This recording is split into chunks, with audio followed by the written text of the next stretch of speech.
Welcome to Worlds Collide, the wrestling card podcast for wrestling fans by wrestling fans, featuring Tony Vella from WrestlingTradingCards.com. This is like a stock market. And Zhan Morning from Wrestling with Cards on YouTube. And I'm not saying there's a right or wrong answer, I'm just posing the question. Join them as they navigate the world of wrestling cards, helping you build a bigger and better collection and making some money along the way. What is up, wrestling fans, trading card collectors? It's back. No, not a round table, not a This Is Your Card. It's the new and improved version, kind of like new Crystal Pepsi. The top three, although we're better than Crystal Pepsi, that's for sure. The top three is back. Insert cool audio that everyone loves here. Okay, we're back. Hope you guys enjoy that 1, 2, 3 stuff. That 1, 2, 3. I still remember watching. So much. I still remember watching him doing that moonsault on Razor Ramon on that random Raw episode, and he beat them. And I'm like, what is this? The jobber is not supposed to beat Razor Ramon.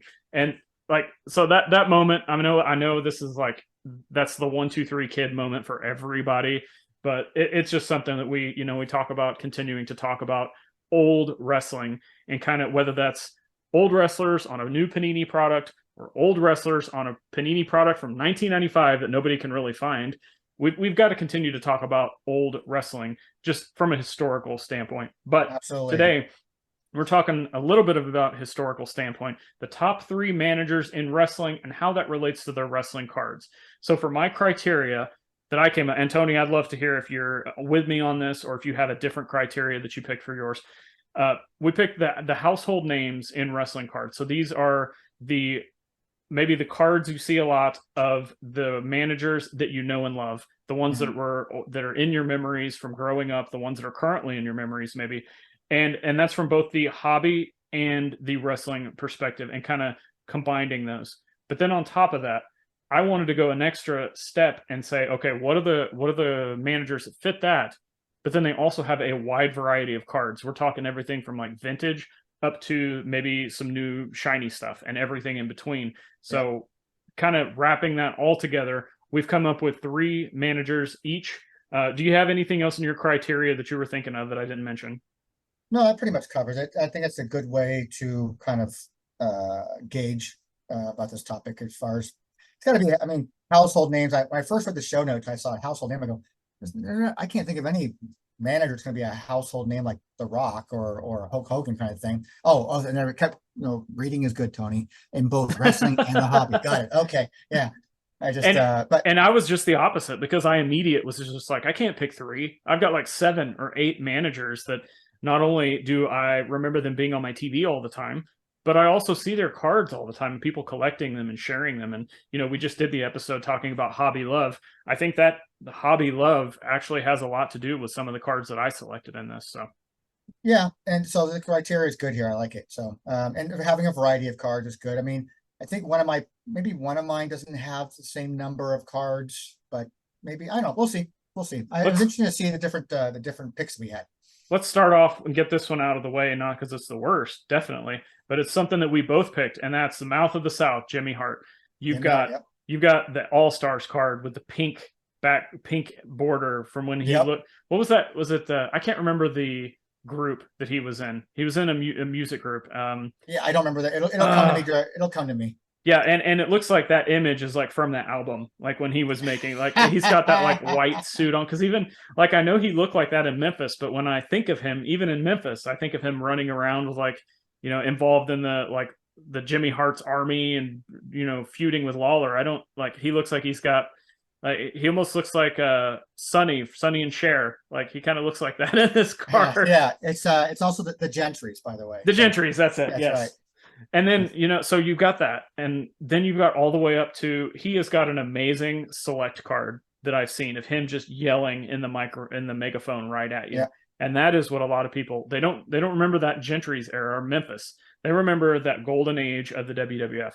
So you've got, and then there's other things in between. Like he's got some cool Topps cards, and there's something to offer everybody for no matter the era that you liked him. Personally, I remember I got tired of seeing him during this time. But how could you not remember him running around in WCW? And he seemed to manage everybody.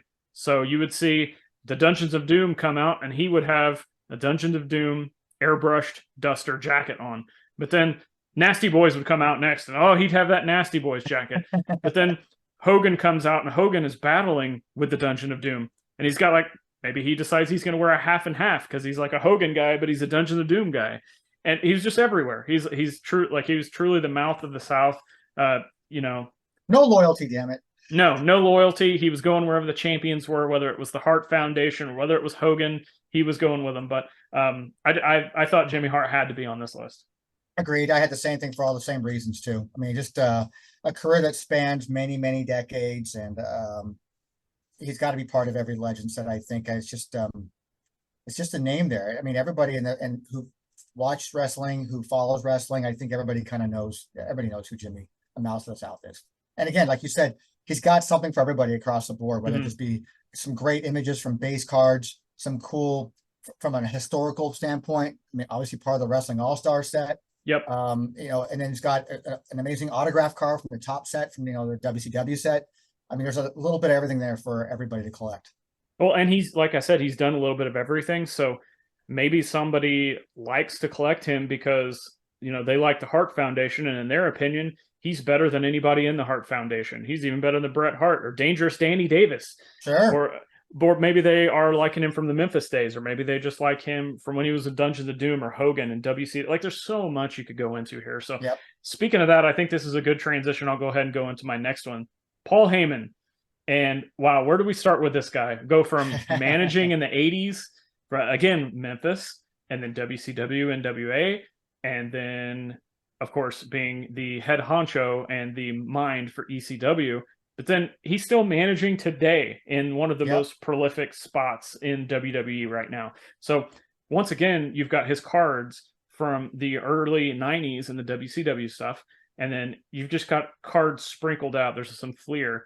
Unfortunately, I don't remember him having any ECW cards, although, you know, it seems like we continue to find these ECW collectibles that are popping up out of nowhere that a lot of people didn't know about. So who knows if there's a Paul Heyman ECW card, but there's just kind of sprinkled all throughout. Prism, like people loved his card in Prism. So once again, just like Jimmy Hart, you've got different types of cards to collect for whatever era that you enjoyed Paul Heyman. But just amazing creative mind and a great manager. No matter, I'm kind of partial. Obviously, him running ECW is my favorite Paul Heyman. My second favorite Paul Heyman was when he was wearing those satin jackets and he had that great mullet in WCW. So that's kind of my two Paul Heyman. That giant Sony cell phone. Yep. Yep. Anything on Paul Heyman before we move on to yours? No, a great choice there. Somebody that I would probably I could have swapped out with any of my choices for sure and put him in there, all for the same reasons. All right, you're next with your second choice. I'm going to go a little different for me. I picked Miss Elizabeth, basically because they're for nostalgia reasons for me.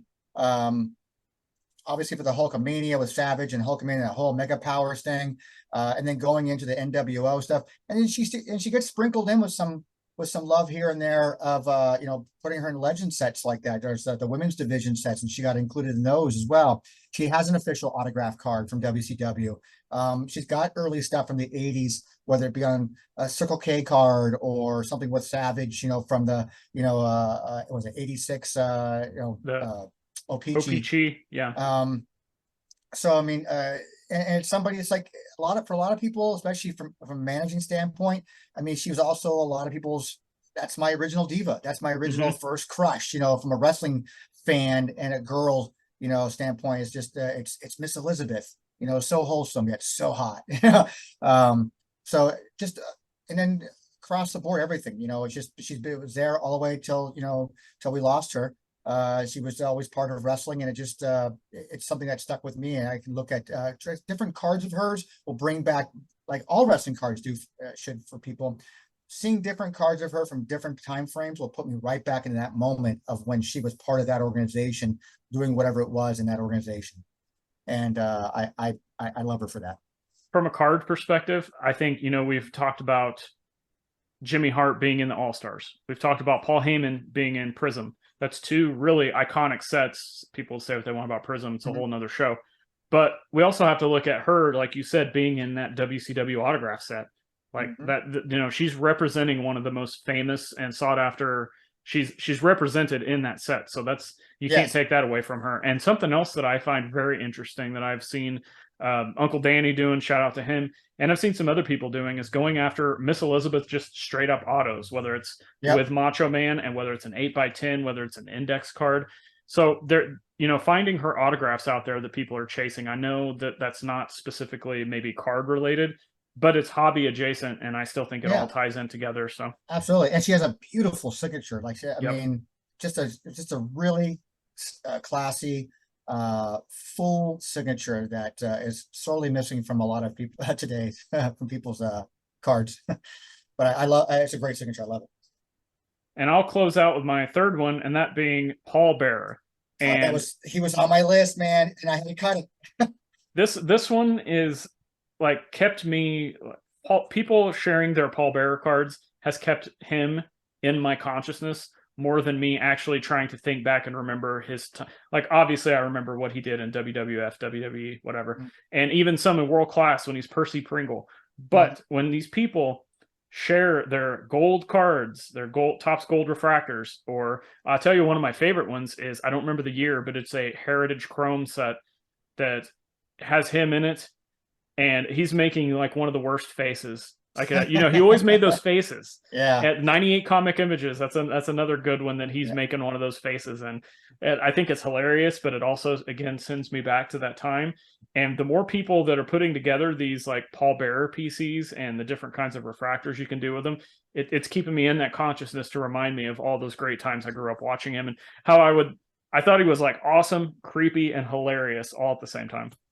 Yeah, I think one of my favorite cards of him though too is I like it from the action pack card with him and Taker together in With the the casket. casket, yeah, Yeah, the casket. It's such a great shot, and there's a countless. Well, it's a countless. There's a good number of great shots of him too from the Merlin sets. That we don't talk entirely enough about those Merlin sets, and I think that's going to be a segment I'm going to end up probably covering on WTC TV with talking about those sets. But he's just always again the really creepy, quirky looking facial expressions. And there's a character there you can go back and identify with as a wrestling fan and take you back to whatever era he was in, and remember those matches and those feuds that you either have with, you know, either with Taker or against Taker in some cases too, you know, with Kane and stuff. Yep. But it was again, he was on my list because it was such a great, cool manager character, and then I had to drop him for my guy.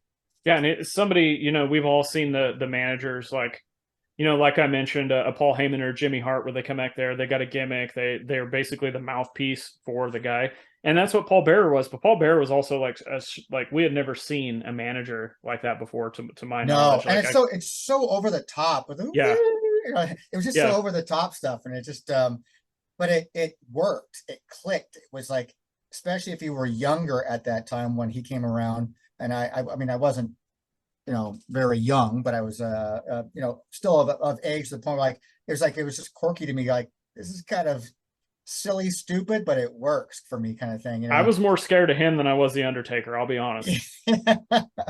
Yeah, I can see that. All right, last on your list, best for last, maybe. For me, I have Bobby the Brain Heenan, man. I mean, it's so hard to not pick the Weasel. I mean, if we could, I could put him in two categories. I could put him in as one of the greatest managers of all time. I can put him as one of the greatest mouthpieces of all time, you know, commentators as well. There's a guy who transcended everything in the hobby, from being somewhat competitive and, you know, competing in the ring sometimes, even early in his career, to becoming a great manager. I mean, managing Andre the Giant. I mean, come on. I mean, the guy, oftentimes, just him alone and being the voice of a talent could put that talent over and make me interested in that talent. Because that talent alone just wasn't doing it for whatever reason. Maybe they're not very good in the microphone and couldn't cut a decent promo. He could. I don't think anybody can touch Bobby the Brain Heenan. For me, for my money spent, nothing gets better than Bobby the Brain Heenan for me. And then going on in a natural progression to go into and becoming a commentator for multiple promotions, and being the best at it, no matter what. Bobby the Brain Heenan, bar none, is the best to ever do it for me. I just and cards galore for that guy. The guy's got cards everywhere. And again, even from that historical WCW series, he has an autograph card in there as well. Just unbelievable to me. Yeah, from a card perspective, he's in the All-Stars. He's in the WCW Yep. autos. And the only thing we're missing from him is a, Bobby the Brain Heenan Prism, which I know it won't be maybe the inaugural Prism, but maybe we get a, Prism Black, Bobby the Brain Heenan and Andre the Giant in his black singlet in the same picture. Like, that would be a cool card. How cool would it be? Like, how cool would it be to have a cut signature of Bobby the Brain Heenan and Andre the Giant? Yeah, that would be fantastic. I'm a true one of one. I'm excited about it just thinking about it. Hey, you never know what Panini could do, or soon to be Fanatics at some point. It'll be interesting to see what can happen, what the possibilities will be. And it seems like, I know this is kind of a separate topic, we touched on it, but it seems like WWE is getting a little bit more receptive to these companies and like giving them the ability to have potentially something else included in the cards other than just a plain white t-shirt swatch or a plain black t-shirt swatch. So we'll see what happens. But, specifically with the cards, one of my favorite Bobby the Brain Heenan cards I have is something that a lot of people I don't think know about, but a lot of people they don't like it. And that's a Leaf card.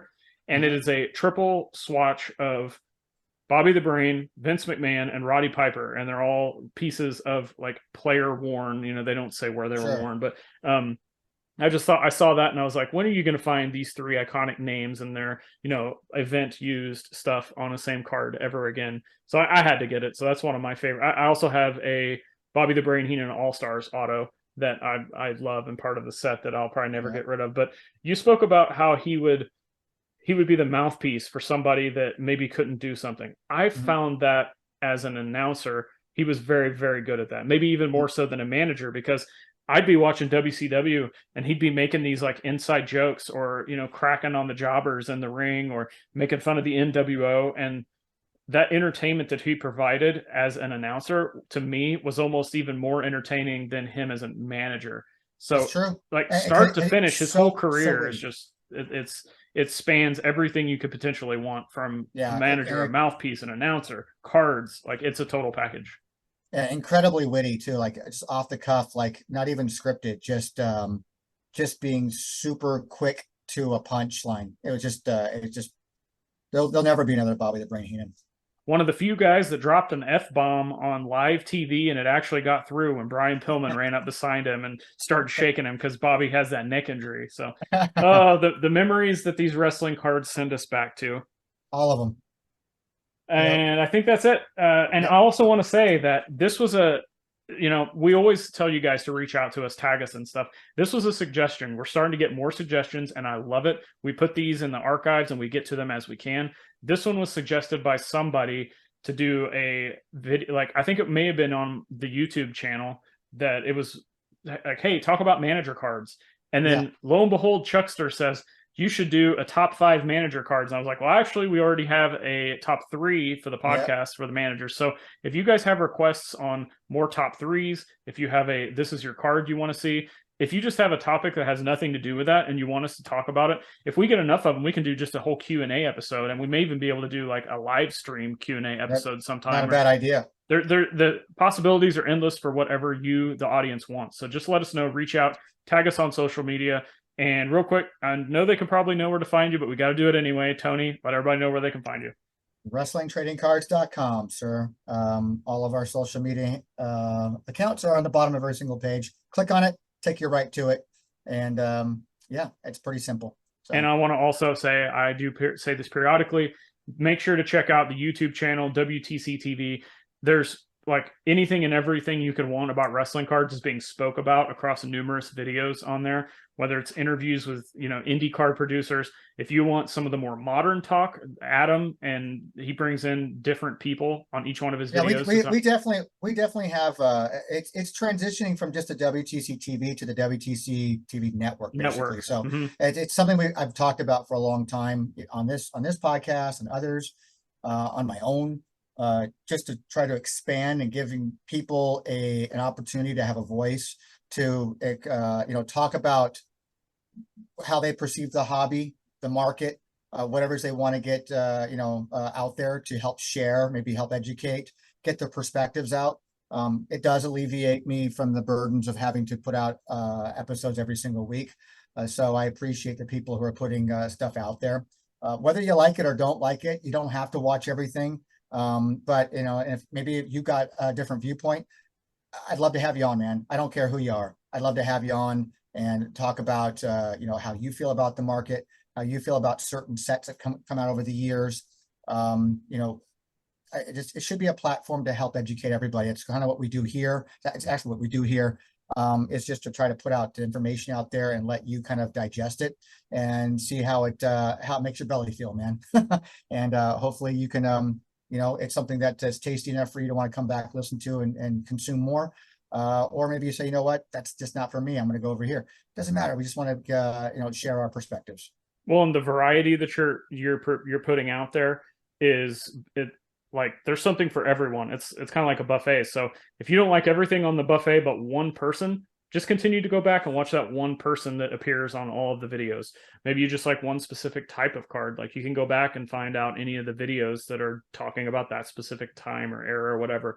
So, and also, Tony, we've talked about this before, and I don't want to like overstep my boundaries, although I feel like I'm like adjacently related to the WTC network. But 100%. If you guys are out there and you're wanting to produce content, you have an idea, and you can be counted on to do like, a monthly series, a weekly series, whatever it is, reach out to Tony or me or somebody else. We can kind of brainstorm something for you to come on and join the WTC network if everything could line out properly. Yeah, So I'd be happy I mean, when you have a channel, you're only allocated, I believe, 12 playlists, I think is all you're allowed to have. Those playlists become now you look at it as the channel itself becomes like a TV, and then all those channels are the only things you have on the dial. And after that, I mean, I have to kind of start crunching things together. So I'm kind of rearranging things, and I will make room for people to have their own little channel if they want that. Like I would be happy to give you the access that you need to get in there and do that. So yeah, just hit me up. Yeah, if you guys ever thought about producing content, one of the two of us, if not both, or maybe somebody else that is kind of, within our hobby can help you out with that. And we'll get you on the WTC network so you can talk more about wrestling cards, because as we always say, the more we talk about wrestling cards, the more this hobby grows and the more fun we're having overall. So thank you guys for listening. Please subscribe, hit that subscribe button wherever you're listening to this on. Leave us a review if you're enjoying this. Share with a friend, tell a friend, family member, let wrestling fans know, most importantly, because we're trying to get all of the wrestling fans, well, not all, because it's not for everybody, but wrestling fans, I think, just don't understand that wrestling cards exist. They know figures, they know t-shirts. We say that all the time, but we're getting more and more every year. 2022 was huge. Let's double that. Let's triple that for 2023, getting more people in the hobby. So thank you for your time today, taking the time out of your schedule to download this, listen to what we have to say, and let us know on social media. Again, tag us in anything you want. But if you're going to tag us in one thing and you want to make a statement, whether it's good or bad, there's only one statement you can make about wrestling cards. What did it say? Wrestling cards rule. Cards rule. We'll see you.